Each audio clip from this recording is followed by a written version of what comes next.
What else has become really important to me over the last few years and since having my young family is the flexibility that Wesleyan offers me.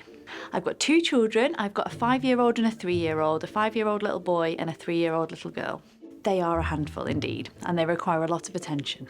So Wesleyan has always been really supportive to me in flexible working. After coming back after having my first child, I reduced my hours, and it was never a question of how or can you reduce your hours, but more of a case of how can we help facilitate you to reduce your hours and to get the right roles and the right responsibilities to allow me to do that. So I'm not going to lie, it's not always easy. Sometimes it's really difficult to balance 2 small children and a role at work and working.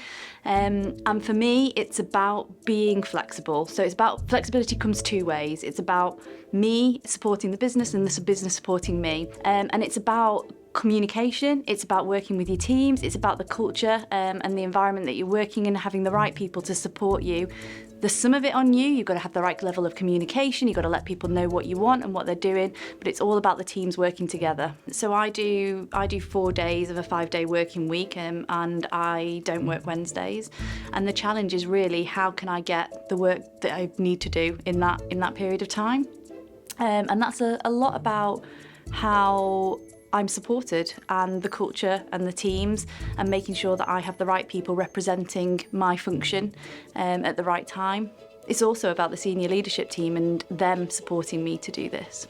I can say for certain that if I didn't have the opportunity to work in a flexible way, to do reduced hours, certainly at the time when I was coming back from having small children, then I wouldn't be in the workplace today.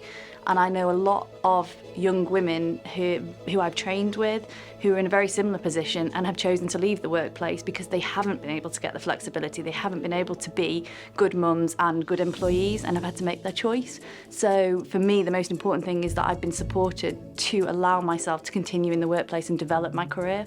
So it's thinking outside the box on how can we make flexible working work for the roles that we ask, because I genuinely believe that there isn't a role in business which can't be done flexibly. The world has created a 5-day week. That doesn't mean that we all need to work 5 days, 9 till 5 in order to get our work done.